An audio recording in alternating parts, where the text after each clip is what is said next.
함께 사도신경으로 신앙 고백하시겠습니다.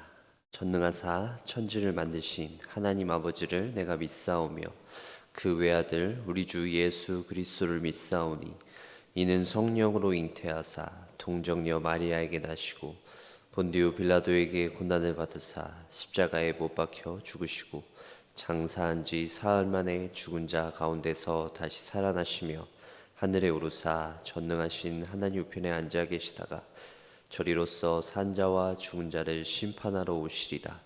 성령을 믿사오며 거룩한 공회와 성도가 서로 교통하는 것과 죄를 사하여 주시는 것과 몸이 다시 사는 것과 영원히 사는 것을 믿사옵나이다. 아멘.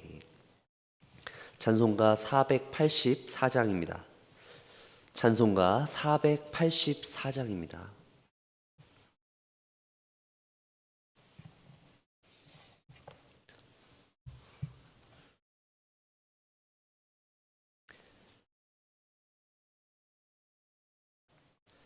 내 맘에 주여 소망 되소서. 주 없이 모든 일 헛되어라. 밤에나 낮에나 주님 생각, 잘 때나 깰 때 함께 하소서. 지혜의 주여 말씀으로써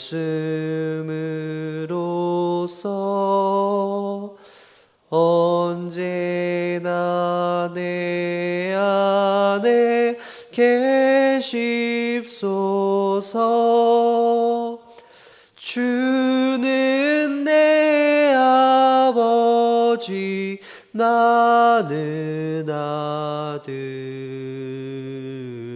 주 안에 내가 늘 함께하네. 세상의 영광 난 보여도 언제나 주님은 나의 기억. 주님만 내 맘에 계시오니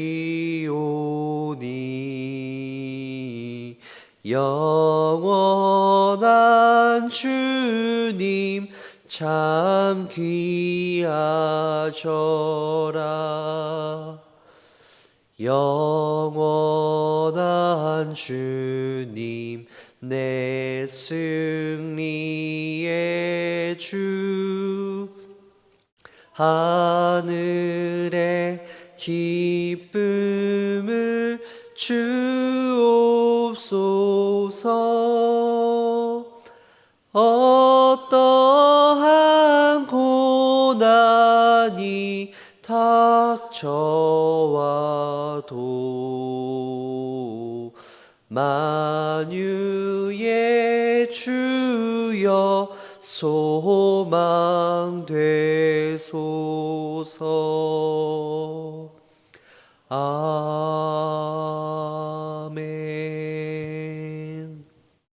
아멘. 오늘 함께 살펴볼 하나님의 말씀은 구약성경 잠언입니다. 구약성경 잠언 5장 7절부터 23절에 있는 말씀입니다. 구약성경 잠언 5장 7절부터 23절에 있는 말씀을 우리 함께 교독하도록 하겠습니다. 잠언 5장 7절부터 23절에 있는 말씀입니다.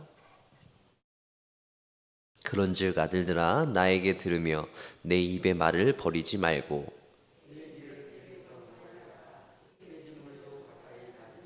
두렵건대 내 존영이 남에게 잃어버리게 되며 내 수완이 잔인한 자에게 빼앗기게 될까 하노라.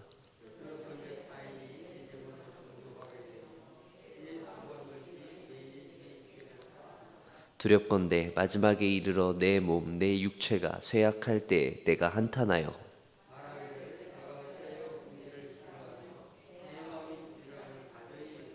내 선생의 목소리를 청종하지 아니하며 나를 가르치는 이에게 귀를 기울이지 아니하였던고.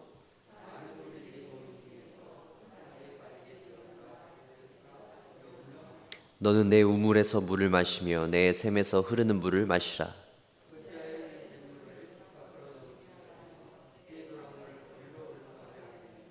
그 물이 내게만 있게 하고 타인과 더불어 그것을 나누지 말라.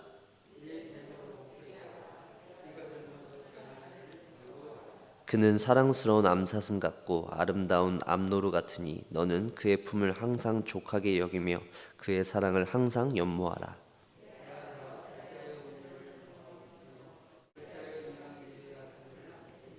대저 사람의 길은 여호와의 눈앞에 있나니 그가 그 사람의 모든 길을 평탄하게 하시느니라.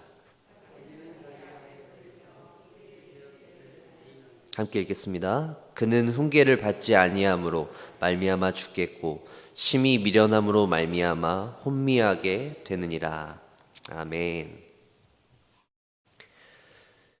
예, 오늘의 본문은 솔로몬 왕이 이제 아들들아라고 이야기하면서 자신의 아들들에게 어떤 가르침을 베풀고 있는 내용입니다. 사실 아들들아라고 이야기하고 있는 이 내용은 그 가르침의 내용이 바뀔 때마다 등장하고 있어요. 1장 10절, 2장 1절, 3장 1절, 4장 1절, 5장 1절 이렇게 새로운 가르침들, 내용이 전환되는 부분들이 될 때마다 솔로몬은 아들들아 이렇게 이야기하면서 자신의 가르침을 새롭게 이야기하고 있는 것입니다. 솔로몬이 아들들에게 하고 싶었던 이야기가 무엇이었을까요? 다윗의 아들로서 솔로몬 자신이 왕위를 유지하면서 겪었던 여러 가지 경험들, 무엇보다도 하나님 앞에 지혜를 구했던 왕으로서 이 솔로몬이 아들들에게 그 어떠한 지혜에 대해서 이야기하고 있는 그런 모습을 저희는 계속해서 잠언을 통해서 살펴보고 있는데요. 특별히 그 지혜가 어떠한 지혜인가요? 바로 여호와를 경외하는 것에 대한 내용이라는 것이죠. 잠언에서 계속 반복되고 있는 내용입니다. 아무리 반복해도 너무나 좋은 내용들이죠. 저희가 계속해서 잊어서는 안 되는 내용들인데요. 이 여호와를 경외하라라고 하는 큰 주제 안에 잠언 내용이 이어지고 있는데 오늘 우리가 살펴본 내용은 사실 그 성적인 유혹을 멀리하라라고 하는 내용이 주된 내용입니다. 젊은 아들들, 어린 아들들에게 있어서 가장 취약한 부분이 바로 그 성적인 죄와 관련된 부분이기 때문에 솔로몬 왕이 이야기하고 있는 것으로 보이는데요. 이 솔로몬의 권면은 사실 굉장히 솔깃하게 우리에게 들려집니다. 왜 그럴까요? 일단 솔로몬은 아내가 엄청 많았습니다. 열왕기상 11장 3절에 있는 말씀 보면 왕은 후궁이 700명이요 첩이 300명이라 도합 1000명이나 되는 후궁과 첩을 거느렸던 왕입니다. 한 1000명 정도 되는 후궁과 첩을 거느렸던 솔로몬이 하는 그 얘기는 아무래도 다른 사람이 하는 이야기보다는 좀 더 사람들에게 솔깃하지 않았을까라는 생각이 드는데요. 전도서에서 솔로몬은 세상의 모든 것이 헛되다라고 이야기하고 있어요. 다른 사람들이 그런 이야기를 하면 뭐지? 라고 할 텐데 엄청난 명예와 부를 누렸던 솔로몬 왕이 그런 이야기를 한다 그러면 뭔가 궁금해지는 그런 것과 비슷한 것이죠. 잠언 역시 마찬가지입니다. 솔로몬이 자신의 경험을 바탕으로 아들들에게 권면을 하고 있는 내용인데요. 솔로몬이 아들들에게 권면한 내용이 오늘날 우리에게도 역시 동일하게 중요한 사실이라는 것을 기억할 필요가 있죠. 우리는 그의 아들은 아니지만 솔로몬이 겪었던 그 지혜와 지식, 그 모든 경험들을 통하여서 우리도 오늘날 이 땅을 살아가면서 굉장히 유용한 하나님 나라의 백성으로서 삶의 지혜를 얻을 수 있다는 건데요. 미국에 가보지도 않은 사람이 미국에 대해서 이야기한다면 우리는 그 말을 신뢰할 수 없어요. 반면에 미국에서 오래 살았던 사람이 자기 살았던 지역에 대해서 그리고 미국 전반에 대해서 이야기한다면 우리는 신뢰할 수 있을 겁니다. 마찬가지죠. 솔로몬이 이렇게 잠언과 전도서를 통해서 하나님 나라의 지혜 그리고 여러 가지 죄를 피하는 방법들을 이야기했을 때는 우리가 솔로몬의 그 말에 귀를 기울일 수가 있을 것이라는 것입니다. 오늘날로 치면 이런 학원가에 있어서 굉장히 유명한 1등 강사가 솔로몬이지 않았을까. 지혜의 왕이기도 했고 그가 경험했던 것들이 사실 너무나 많았기 때문에 솔로몬이 가르치는 그런 지혜 정말 너무 듣고 싶은 그런 내용이 될 것 같습니다. 그런 솔로몬이 오늘 말하고 있는 그 주제는 바로 성적인 죄입니다. 여러 가지 재물과 권력으로서 짓는 죄들도 있지만 오늘 솔로몬은 먼저 성적인 죄에 대해서 이야기하고 있어요. 이 솔로몬이 성적인 죄가 아주 치명적으로 위험하다라고 오늘 본문을 통해서 이야기하고 있는데요.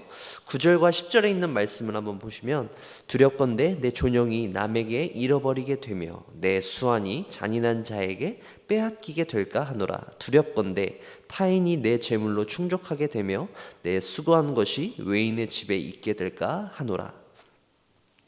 이 9절과 10절에 있는 말씀을 통해서 솔로몬은 우리가 만약에 성적인 죄를 저지르게 되면 생기게 되는 가장 치명적인 위험이 있는데 그것은 바로 그동안 수고해왔던 그 모든 노력들이 성적인 죄를 지음으로써 어떻게 되냐면 한 방에 다 무너지게 된다는 것이에요. 내가 그동안 수고하고 노력하며 쌓아왔던 모든 업적들이 다 수포로 돌아가게 된다는 것이죠. 성적인 죄를 저지르는 사람은 이제 더 이상 사회에서 인정받을 수 없는 자리로 내몰리게 된다는 것입니다. 14절에 있는 말씀입니다. 많은 무리들이 모인 중에서 큰 악에 빠지게 되었노라 하게 될까 염려하노라. 이 14절에 있는 말씀은 이제 성적인 죄를 지은 사람이 많은 무리들이 모인 앞에서 재판을 받게 되고 있는 모습이에요. 기소당하는 것이죠. 저 사람이 성적인 죄를 지었기 때문에 우리가 저 사람을 가만두어서는 안 된다라고 이렇게 이야기하고 있는 것입니다. 당시 이스라엘 백성들은 그렇게 성중에서나 이런 성문에서 사람들이 함께 모여서 이렇게 재판하는 일들이 많이 있었는데요. 거기서 약식 기소가 이루어지고 그를 어떤 정죄하게 되면 어떤 사법 당국으로 이렇게 이관하는 그런 절차들이 있었다고 합니다. 어쨌든 죄인들을 다루는 그 하나님의 백성들에게 그런 절차가 있었는데요. 특별히 이스라엘 백성들에게 있어서 이렇게 죄를 짓고 정죄당하는 사람은 단순히 그 사람이 죄인이다. 저 사람이 극악무도한 죄를 저질렀다. 아니면 가벼운 죄를 저질렀다. 그것에서 끝나는 것이 아니라 그렇게 죄를 지은 사람들은 하나님의 백성으로서 죄를 지은 사람들은 하나님에게서 끊어진다 라고 그렇게 표현을 하고 있어요. 공동체에서 추방을 하게 됩니다. 출교라고 하죠. 너는 이제 더 이상 우리와 같은 이렇게 공동체 안에 있을 수 없어 라고 정죄하는 것이죠. 하나님의 백성에게서 끊어짐, 하나님으로부터 끊어졌다라는 것을 의미하는 것이에요. 더 이상 너는 하나님의 구원받은 백성이 아니야 라고 이야기하는 것이죠. 이스라엘 백성들은 태어나면서부터 하나님의 구원을 받은 백성이 되었어요. 왜냐하면 혈통적으로 하나님께서 아브라함에게 약속해 주신 그 구원이 있기 때문이죠. 그래서 죄를 저지른 이스라엘 백성들은 이제 더 이상 그들이 받은 구원에서 끊어진다 라는 것이요. 너 이제 지옥 갈 거야 라고 이야기하는 것입니다. 이제 영원한 파멸, 영원한 저주가 그 죄를 지은 사람에게 임하게 되는 것입니다. 굉장히 무서운 이야기인 것이죠. 단순히 죄를 저지르면 벌금을 내고 어떤 형벌을 받고 끝나는 것이 아니라 이렇게 성적인 죄, 엄청난 죄를 저질렀을 경우 공동체에서 끊어지고 하나님의 백성으로서 더 이상 살아갈 수 없도록 그렇게 된다라는 사실인 것입니다. 오늘날 우리가 살고 있는 이 시대에 이런 죄악들이 너무나 가볍게 여겨지고 있는 것은 너무나 안타까운 모습입니다. 어떤 사람들이 그냥 죄를 짓는다면 그에 해당하는 형벌을 받으면 그만이다. 벌금을 내고 그에 해당하는 어떤 의무들, 뭐 감옥에 들어갔다 나오면 되지. 뭐 이렇게 생각하는 것이죠.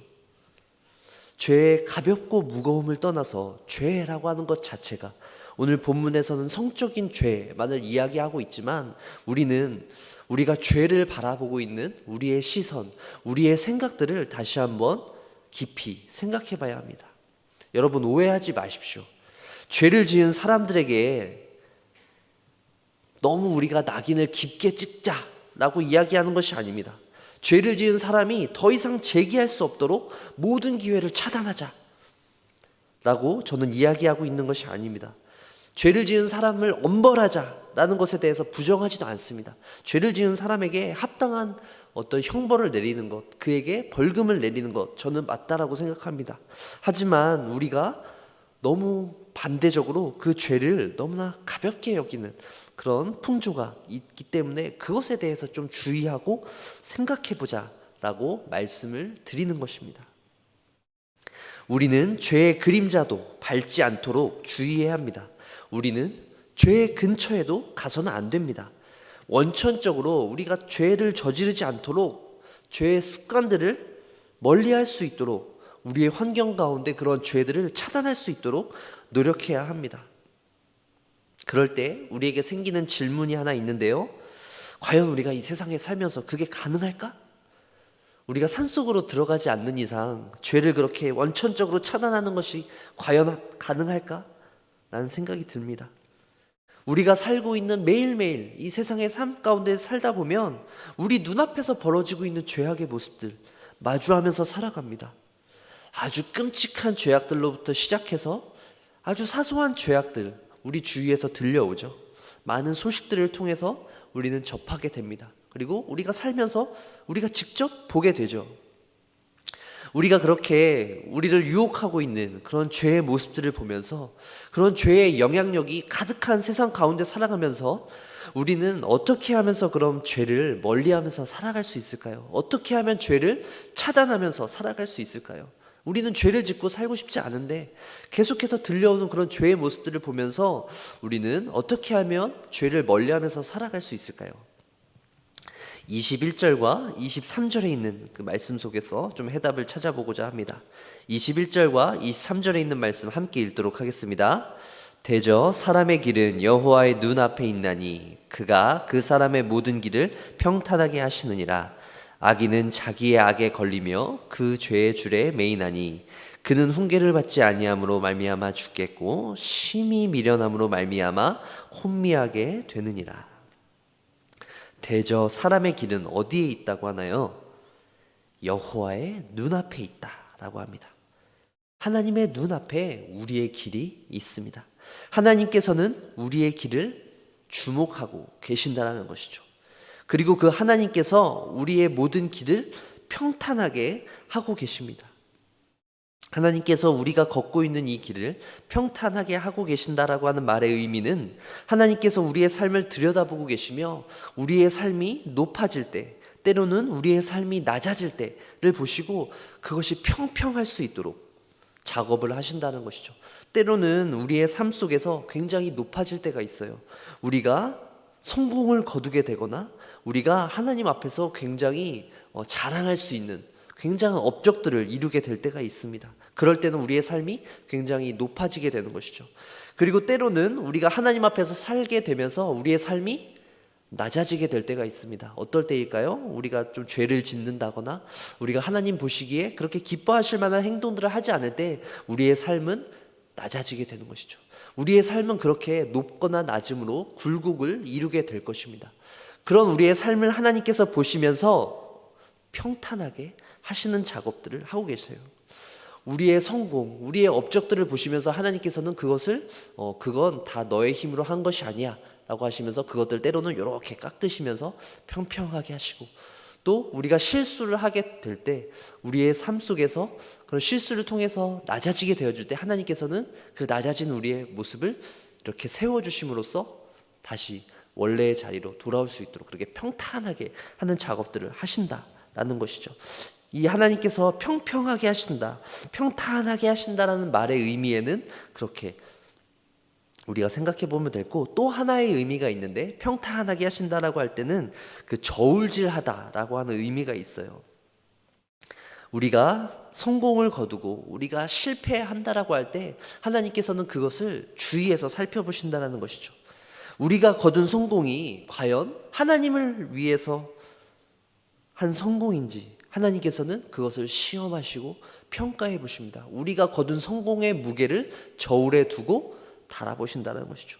그리고 비록 우리가 실패했을지라도, 우리가 낭망하고 절망할지라도 하나님께서는 그것을 저울에 달아보시면서 그것이 실패했을지라도 우리가 하나님을 향해서 전심으로 동행했을 때 그것은 실패가 아니라 하나님께 귀하게 올려드릴 수 있는 우리의 삶의 값진 부분이라는 것입니다.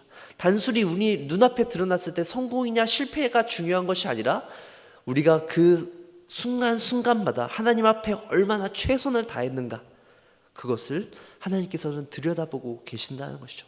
하나님께서는 그렇게 우리의 삶을 감찰하시며 우리의 삶을 시험하시고 우리의 삶을 평가하고 계십니다. 여호와의 눈앞에서 우리는 속일 수 있는 것이 단 하나도 없습니다. 그렇기 때문에 우리에게 주어진 이 한 주간의 삶을 살아갈 때 최선을 다하면서 살아나갈 수 있는 저와 여러분들 되어지길 소망합니다. 그 다음으로는 우리가 죄를 멀리하는 방법을 생각해 볼 때 우리가 하나님 앞에 훈계받을 때가 있다는 것을 기억할 필요가 있어요. 하나님께서 우리에게 훈계를 주실 때 우리는 어떻게 해야 될까요? 그 훈계를 달게 받는 것입니다. 그 하나님의 훈계를 기뻐하는 것입니다.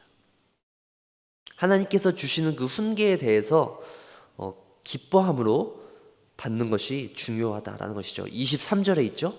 그는 훈계를 받지 아니함으로 말미암아 죽겠고 심히 미련함으로 말미암아 혼미하게 되느니라. 악인들의 특징이 무엇입니까?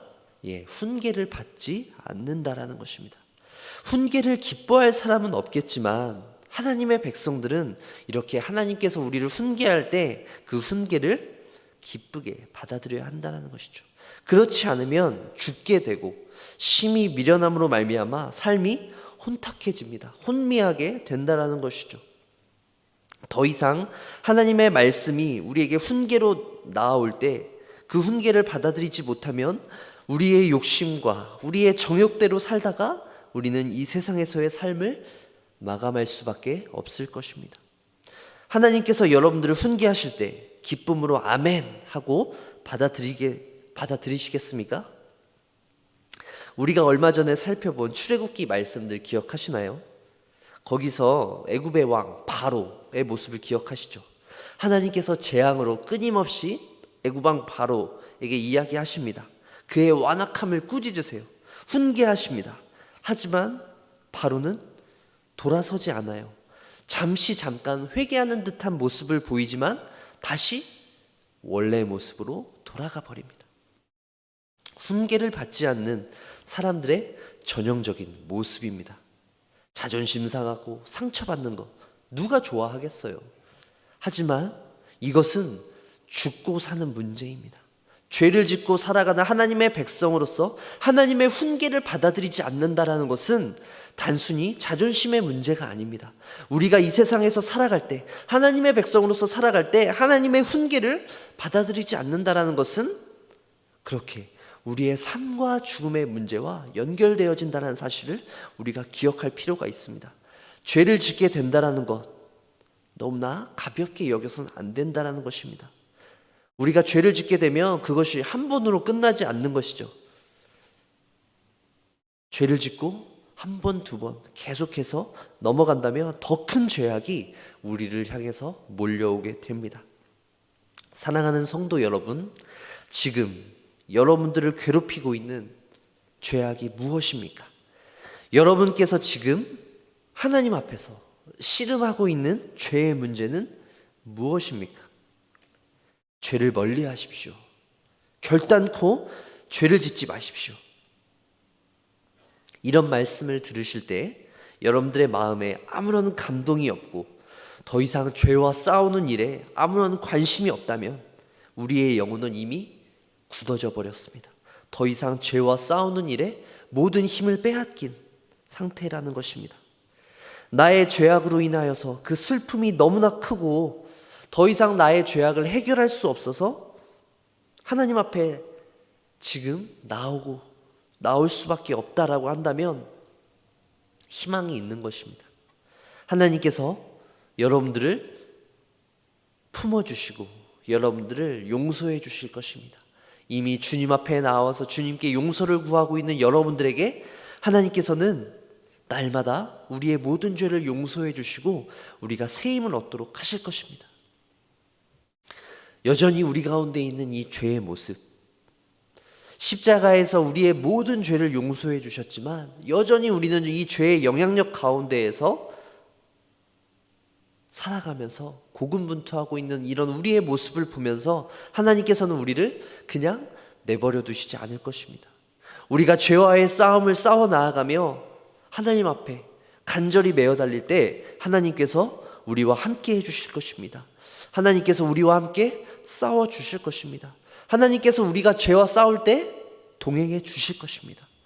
그리고 그리스도께서 거두신 그 승리를 우리도 맛보게 해주실 것입니다. 사랑하는 성도 여러분, 힘들고 어려운 상황 속에서 지치고 힘들며 어려워하고 계십니까? 우리가 주님을 찾고 주님을 의뢰하길 바랍니다. 날마다 죄와 싸우며 살아갈 때 또 내 자신의 싸움을 싸워 나아가며 또 우리 주위에 있는 우리 형제 자매들이 열심히 싸우고 있는지 서로 격려하며 칭찬하며 함께 그 싸움을 싸워 나아갈 수 있는 우리 사랑하는 면류관교회 모든 성도님들 되시기를 주의 이름으로 간절히 축원합니다. 기도하겠습니다.